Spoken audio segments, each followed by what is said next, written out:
शुरू करते हैं दो टूक। 2024 के लोकसभा चुनाव में पहले राम मंदिर का मुद्दा एक बार फिर गरमाने लगा है। बीजेपी लोकसभा चुनाव में राम मंदिर के जरिए फिर से सत्ता की सीढ़ी चढ़ने की तैयारी कर रही है। अयोध्या में योगी कैबिनेट की बैठक इसी का संकेत है। राजनीति के जानकारों के मुताबिक अयोध्या में हुई कैबिनेट की बैठक से बीजेपी ने एक तीर से कई निशाने साधे हैं। 2019 के चुनाव से पहले कुंभ में योगी की कैबिनेट मीटिंग हुई थी। मतलब साफ है, इस बार बीजेपी आस्था के ब्रह्मास्त्र के जरिए विरोधियों को पस्त करने की कोशिश करेगी। लेकिन सबसे बड़ा सवाल यह है कि क्या विपक्ष मोदी सरकार के हथियार का सामना कर पाएगा या नहीं। दो टूक में करेंगे चर्चा, लेकिन उससे पहले न्यूज स्टेट के बड़े सवाल। राम में आस्था, क्या निकलेगा 2024 का रास्ता। 2024 की लड़ाई क्या आस्था पर आई। 2019 में कुंभ, 2024 में क्या राम करेंगे कल्याण। राम दरबार में सरकार, विपक्ष होगा क्या हताश। पहले विकास का रास्ता, अब आस्था का वास्ता। इन्हीं सवालों के साथ मेहमानों से चर्चा, लेकिन उससे पहले क्या कुछ बयान सुनवाते हैं। अयोध्या में कैबिनेट की बैठक कोई नई बात है नहीं, इसके पहले भी यह बैठक हुई थी। ये अलग बात है कि अयोध्या निश्चित तौर पे हमारे एजेंडे में था। विपक्षी दलों के लोग हंसी उड़ाते थे कि रामलला टेंट में है, फिर कोई कहता था कि मंदिर वहीं बनाएंगे, तारीख नहीं बताएंगे। और हमने भव्य राम मंदिर का निर्माण किया और मर्यादा पुरुषोत्तम भगवान श्री राम जनवरी में बैठने भी जा रहे हैं। निश्चित तौर पे पूरे देश में जश्न मनाया जाएगा, दिवाली मनाई जाएगी। अभी हम लोग दीपोत्सव पूरे देश भर में करेंगे, मंदिरों में करेंगे। योगी जी अपनी पूरी कैबिनेट की बैठक अयोध्या में ले रहे हैं।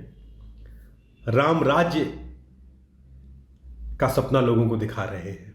अयोध्या में करने का मकसद ही, एक तो चुनाव आ गया है और पूरा का पूरा चुनाव पोलराइजेशन पर ही लड़ना है, तो मैसेज वही देने की कोशिश कर रहे हैं। मगर वो एक बात नहीं समझते कि सिर्फ अयोध्या में कैबिनेट कर देने से मसले सुलझते नहीं हैं। क्योंकि एक तरफ जहां वो रामराज की बात करते हैं, वहीं उनके प्रदेश में सीता स्वरूपा, हमारी जो माँ और बहनें हैं, वो सुरक्षित नहीं है। मेहमान जुड़ चुके हैं, परिचय करा दें। बीजेपी प्रवक्ता आलोक अवस्थी जी, डॉक्टर अभिषेक राय जी, प्रवक्ता समाजवादी पार्टी, राहुल राजभर, प्रवक्ता कांग्रेस। आप तीनों मेहमानों का स्वागत है। आलोक अवस्थी जी, 24 में बेड़ा पार करेंगे राम जी क्या? भक्त हैं और हमारी पार्टी राम को मानने वाली, और राम का जो हाथ पकड़ता है उसका बेड़ा पार हो ही जाता है। जहां तक कि आध्यात्मिक पक्ष है वो यही है। और भगवान श्री राम के मंदिर में जिन लोगों ने अड़ंगे लगाए, जिन्होंने राम को झूठा बताया, राम को काल्पनिक बताया, उनकी स्थिति देख लीजिए आज क्या हो रही है कि लोकसभा में 2 बार, 2019 के लोकसभा में, 2014 के लोकसभा में, दोनों बार लीडर ऑफ अपोजिशन तक जीतने के उनके पास सीटें नहीं आई। तो यह भगवान श्री राम का विरोध करने वालों को दशा हो गई है। यही समाजवादी पार्टी थी, गोलियां चला करके राम भक्तों के खून से सरियों को लाल कर दिया गया था। तो अयोध्या की पंचकोसी और 14 कोसी परिक्रमा को अखिलेश यादव के शासनकाल में रोक दिया गया था। बनारस के अंदर आज के शंकराचार्य अभिमुक्तेश्वर जी को उनके छोटे छोटे बट्टुक जो उनके शिष्य थे, उनके साथ लाठियों के साथ पीटा गया था। तो जब इस तरह का आप रामद्रोह का कार्य करेंगे तो जनता की निगाहों से तो उतर ही जाएंगे। लगातार 10 वर्षों से भारतीय जनता पार्टी की केंद्र में सरकार पहले से अधिक मत पा करके आ रही है और पहले से अधिक सीटें लेकर के आ रही है। इसका मतलब यह है कि भारतीय जनता पार्टी की सरकार पे भगवान श्री राम की कृपा है। और भगवान श्री राम के जो अनुयायी हैं, जो क्या कहते हैं, जिनको हम दलित कहते हैं, जो इनको पिछड़े कहते हैं, जिनको हम अंतिम छोर पर खड़े उन व्यक्तियों को कहते हैं, जिनको भगवान श्री राम ने गले लगाया था, उनकी सेवा में, जनता जनार्दन की सेवा में प्रधानमंत्री मोदी लगे हुए हैं।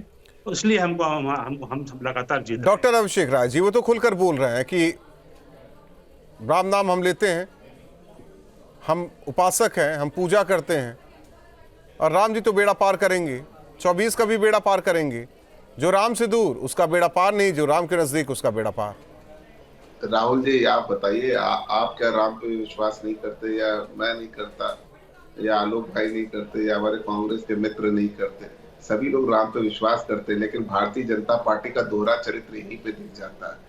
जो प्रभु श्री राम के जन्म पे इतना विवादित बयान देता है, जो प्रभु हजारों करोड़ों हिंदुस्तानियों की आस्था पे चोट पहुंचाता है, उसको ये लोग कैबिनेट मंत्री के पद से नवाज देते हैं और उसको अपनी सरकार में शामिल कर लेते हैं। अगर इतनी हिम्मत थी और सत्ता का लोभ नहीं था तो वो करते।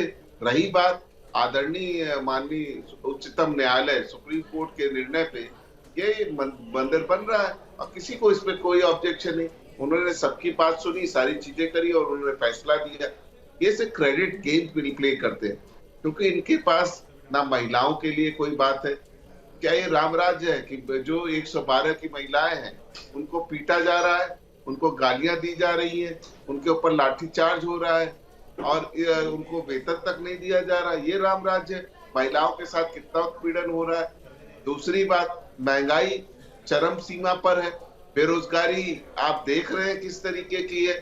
तो ये कहते हैं ना, जनता का रामराज तो वो था जिसमें सब लोग खुश रहना चाहते थे।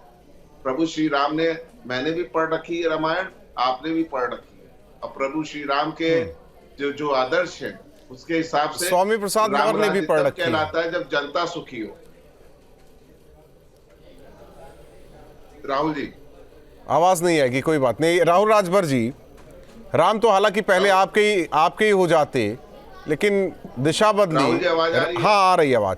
दिशा बदली और बीजेपी के हो गए राम, जिसका नतीजा आज सबके सामने है। सीना ठोक कर बीजेपी के नेता कहते हैं राम हमारे साथ है, हम राम के साथ हैं। सवाल 24 को लेकर है, क्योंकि उत्तर प्रदेश में स्थिति बहुत अच्छी नहीं, या कहें कि 89 के बाद स्थिति अच्छी नहीं कांग्रेस की। ऐसे में क्या है काट? कोई ब्रह्मास्त्र है आप लोगों के पास? कोई आधार है कि 24 में उत्तर प्रदेश में पूछा जाए आपको?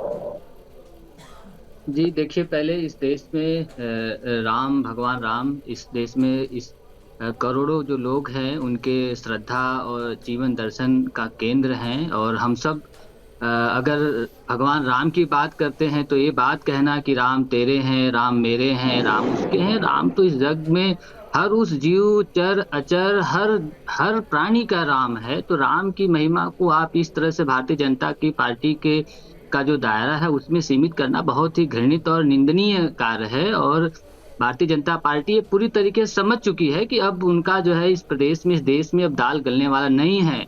अब वो तमाम तरीके के छद्म स्वरूपों से इस बात को प्रमाणित करना चाहते हैं कि हम देखो भगवान राम के बहुत बड़े भक्त हैं। देखिए, जो सच्चा भक्त है उसके लिए प्रदर्शन, कम से कम भावड़ा प्रदर्शन करने की कोई जरूरत नहीं होती। आप राज सत्ता चला रहे, इस देश में सरकार आपको, इस देश की करोड़ों लोगों ने चुन के आपको सरकार दी है और आप कर क्या रहे हैं? अगर आप आस्था का सवाल है, आस्था का सवाल एक अलग भूमिका में रहता है, लेकिन जब आप धर्म का इस्तेमाल राजनीति में करेंगे और राजनीति का इस्तेमाल धर्म के लिए करेंगे तो बहुत ही खतरनाक स्थिति समाज में ले जाती है। और आज जिस तरह से उत्तर प्रदेश की हालत है, हर कोई जानता है कि लगातार अगर इस प्रदेश में लगातार महिलाओं के ऊपर हमलाएं बढ़ी हैं, बेरोजगारी का आलम बढ़ता जा रहा है और तमाम तरीके का लूट भ्रष्टाचार बढ़ रहा है। आप देखिएगा अभी ये तो आपका पक्ष है, लेकिन कांग्रेस के पास क्या है? किस स्तर पर लड़ाई लड़ेगी 24 के लिए? उनके पास तो है। बिल्कुल,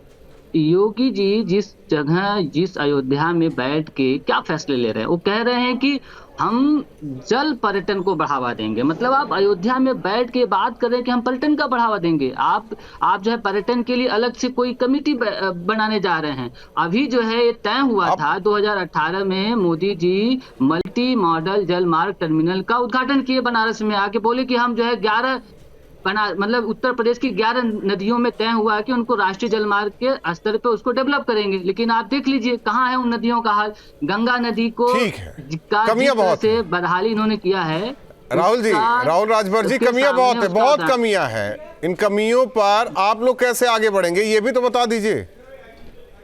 इस देश में राहुल गांधी जी जिस तरह से इस देश के तमाम दलित, पिछड़े, आदिवासी का बहुत ताकत के साथ आवाज उठा रहे हैं, उनकी लड़ाई लड़ रहे हैं, और लगातार जो है तमाम जो कांग्रेस शासित जो राज्य हैं उन पे लगातार नौकरियां भर्ती निकल रही है और तमाम तरीके की योजनाएं आ रही हैं। और ये भारतीय जनता पार्टी राहुल गांधी की इस लड़ाई से, इस अभियान से, आलोक अवस्थी जी, आप लोग हमेशा ध्रुवीकरण की राजनीति करते हैं कि अब तो पूरी आपकी पार्टी हमेशा से ध्रुवीकरण की राजनीति करती है और जो रामराज का सपना दिखा रहे वो पूरा नहीं हो रहा है। देखिए, जिस पार्टी ने भगवान श्री राम का विरोध किया उनको काल्पनिक तक बताया। उनके नेता राहुल गांधी जी का क्या हाल उत्तर प्रदेश की जनता ने किया, उनको हरा करके हाशिए पर फेंका। आज उत्तर प्रदेश के अंदर कांग्रेस 2% वोट पर सिमट गई है। विधानसभा में मात्र उसमें 2 सीटें हैं। समाजवादी पार्टी 5 लोकसभा सीटों से आगे नहीं बढ़ पा रही है। 2 बार वो गठबंधन भी करके देख चुके हैं, अकेले लड़के भी देख चुके हैं, लेकिन उनकी स्थिति में सुधार भी नहीं आ पा रहा है। तो जो राम का द्रोही है उसका हाल तो जनता ने बुरा कर ही रखा है, और जो राम के सेवक हैं, जो जनता की सेवा कर रहे हैं, वो लगातार आगे हैं। आज उत्तर प्रदेश देश में आज दूसरी सबसे बड़ी अर्थव्यवस्था बना है योगी आदित्यनाथ जी के शासनकाल में। तो क्या ऐसे ही बना है? सुशासन के बना है, लोगों के विश्वास से बना है। लेकिन डॉक्टर अभिषेक राय जी नहीं मानते। नहीं, अभिषेक राय जी विपक्ष की पार्टी है, उनको भाजपा का विरोध करना है तो वो कुछ भी कह के करेंगे। भाजपा का विरोध करना क्या, राम का विरोध हुआ क्या? लेकिन मैं ये नहीं, रामचरितमानस का किसने विरोध किया है? समाजवादी ये तो अभिषेक जी बता सकते हैं। ने कहा है, समाजवादी पार्टी के राष्ट्रीय महासचिव अभी इसी चर्चा में डॉक्टर अभिषेक जी ने कहा कि वो राम को मानते हैं, रामचरितमानस उन्होंने पढ़ा है। हाँ, तो उसके बाद वो रामचरितमानस में डॉक्टर अभिषेक राय जी जवाब देंगे इसका। अपमान करेंगे नहीं। मैं एक चीज और खत्म कर देता हूँ। क्या अखिलेश यादव जी ने कोई कार्रवाई करी क्या उनके ऊपर? लगातार वो हिंदू धर्म को डॉक्टर अभिषेक राय जी सनातन को कह रहे, सनातन को धर्म नहीं होता है। तो जब सनातनियों को आप इस तरह कोसेंगे तो सनातनी आपको कहाँ से? डॉक्टर अभिषेक राय जी। नहीं, मैं राहुल भाई, मैं बहुत सीधी सी बात पूछना चाहता हूँ। पहले मैं इनका जवाब दे दूं। 2002 से 2014 तक के कितने चुनाव? नहीं, आप अभी प्रभु श्री राम आपके साथ थे? नहीं थे आपके साथ प्रभु श्री राम? अभिषेक जी 2002 से 2014 तक चुनाव लगातार हारते। आलोक भाई, मैं आपके बीच में नहीं बोला हूँ। मैं खाली अपने सवाल का जवाब चाह रहा था, अगर आप देना चाहते हैं। आप सवाल का जवाब नहीं, आप मुझे जवाब बाद में देना, पहले सवाल सुन लीजिए। 2002 से लगातार कितने चुनाव 2012 तक आप लगातार हारते रहे? तो आप 2002 की विधानसभा भी नहीं जीत पाए, 2004 नहीं जीत पाए, 2007 नहीं जीत पाए, 2009 नहीं जीत पाए, उसके बाद 2012 पे आप विधानसभा नहीं जीत पाए, 2014 में आप आए हो। पहली बात। दूसरी बात, मैं इनको ये क्या, मैंने पूछा ना, इनसे सवाल पूछा, संजय निषाद जी को इन्होंने क्यों मंत्री बना रखा है? अगर इनका दोहरा चरित्र नहीं होता तो संजय निषाद जी को क्यों मंत्री बना रखा है, जो प्रभु श्री राम के उसके ऊपर उंगली उठाते हैं? तीसरी बात इनसे मैं ये पूछना चाहता हूँ, ये सरकार में इनको जवाब देना पड़ेगा कि आप बताइए, क्या ये राम राज है? महिलाएं रात को 24 घंटे बैठती हैं और वहां उनके साथ अत्याचार होता है खुलेआम। स्वामी प्रसाद मौर्य का क्या कहना है? अरे सुन लीजिए, स्वामी प्रसाद मौर्य की बात आप मत करिए। आप अपने पहले ब्रिजभूषण शरण को देख लीजिए, जो महिलाओं के साथ रामचरितमानस का अपमान करने वालों का क्या कहना? अरे सुन लीजिए, आपने ब्रिजभूषण रामचरितमानस को जलाने वाले को आपने, आप राम के उपासक हो ही नहीं सकते। आलोक अवस्थी जी, शर्म आनी चाहिए आपको। जो मैं तो क्षमा चाहता हूँ, आपसे हम नहीं हो सकते, आप ही बन जाइए। राम के उपासक आप ही बन जाइए, राम द्रोहियों को सजा दे दीजिए। राम का नाम लेके बदनाम तो आपने क्या कार्रवाई करी मौर्य जी के ऊपर? आप लोग मौर्य जी पर क्या कार्रवाई करी करते हो? जो भगवान श्री राम के चरित्र में उंगली उठा रहे हैं, आपने क्या कार्रवाई करी? आप बन जाइए राहुल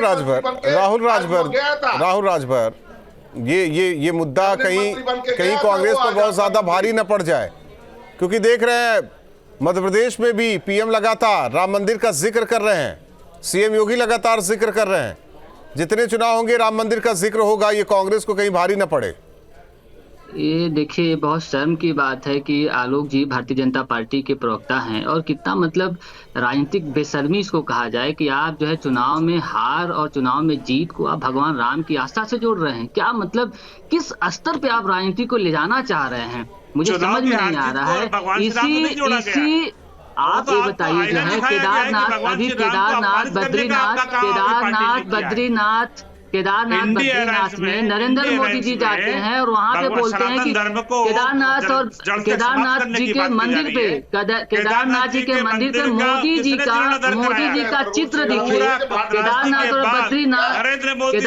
और बद्रीनाथ के ट्रस्ट के जो प्रमुख रहे हैं गणेश जी ने बोला कि भारतीय जनता पार्टी तमाम सारे धर्म के संस्थाओं में अपने लोगों को भर के उल्टा सीधा धार्मिक काम करवा। राजभर जी राम राज की बात करते हैं, हमें बताइए ना, बीएचयू में आईआईटी की एक छात्रा के साथ गैंगरेप होता है। राजभर जी, कानून व्यवस्था पर बात नहीं कर रहा हूँ, एक चीज ये बता दीजिए राहुल राजभर जी, किसी सरकार में विश्वनाथ कॉरिडोर बनाना, विंध्य कॉरिडोर बन रहा है और भी कॉरिडोर बन रहे हैं। उज्जैन की तस्वीर सबने देखी, केदारनाथ की तस्वीर सबने देखी, वैद्यनाथ की तस्वीर सबने देखी। इसी सरकार में हो रहा है ना।